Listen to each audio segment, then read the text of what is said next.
Alright, let's look at visual ways to describe quantitative data in graphs. The first I'm going to show you is a dot plot. It's pretty basic. You can see that the mode is 1. You can probably estimate the average number of siblings among these people is like 2 or 3. A dot plot gives you a visible count of how many of each there are, as well as you can see from the height of each line what's the most common. And it's a pretty close-up way of looking at a distribution. If you had like 500 people instead of about 20, you'd have a really hard time getting that much out of a dot plot. It's basically a bar graph only showing individual people, and it only really works for categorical things like number of siblings, and I don't mean categorical things, I mean discrete things. Like there's nobody with 1.2 siblings that I know of. So like it's all integers, there's nothing in between. Take something like income, like family income, and it'd be very hard to do it as a dot plot because you'd have like, oh yeah, here's the person with $10,000, $20,000, $21,000, $23,000. Like, how much do you separate those? And that's why we have histograms.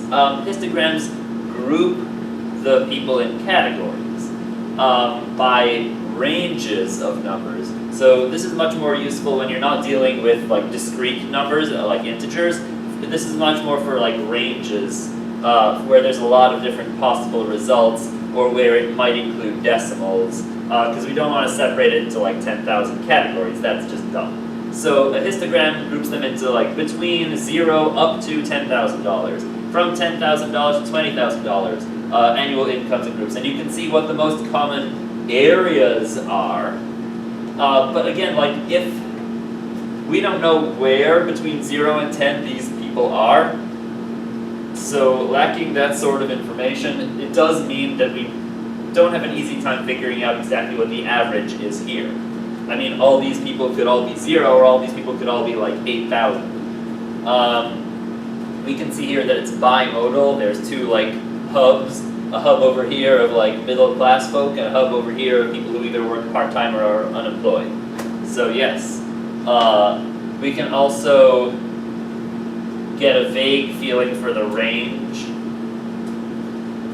But then there's box plots, which are, well, let me tell you what this is. This shows the data cut into quarters. So a quarter of everybody earns somewhere between $0 and $32,000. Another quarter of everybody earned between $32,000 and $59,000, and that means that 59 is the median. By the way, these are described as the minimum, the maximum, the median, and then these are the first quartile and the third quartile.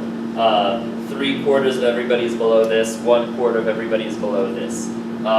And I'll show you how to get those on your calculator too, if we feel like it, in class.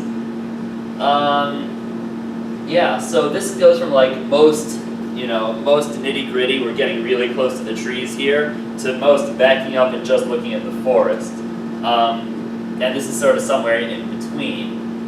And there's a whole bunch of things we can see when we look at these, or try to see, or try to calculate.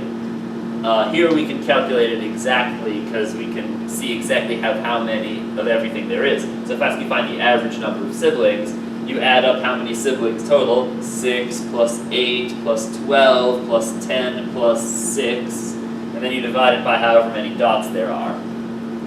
And then you can get, average number of siblings. But over here it's harder to find the average income because we don't know how much any individual is. We can estimate it, but it's just an estimate. Okay. There's one more thing I want to show you. It's sort of a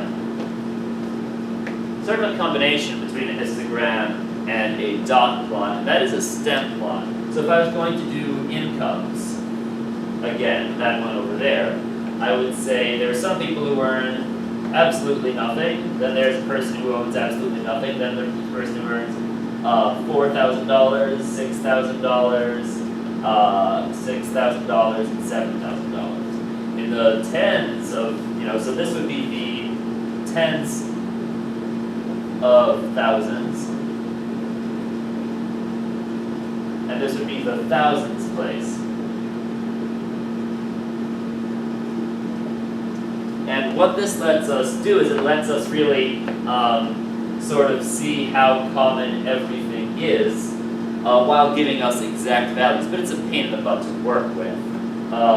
Here we go, here's the 20s, 20 exactly, 28, 29. For the 30s, we need 4. We can have 31, 31, 36, and 37. And yeah, from how long each one is, you basically get a feeling for what it would look like as a histogram. And at the same time, it's a dot plot, and it's more specific.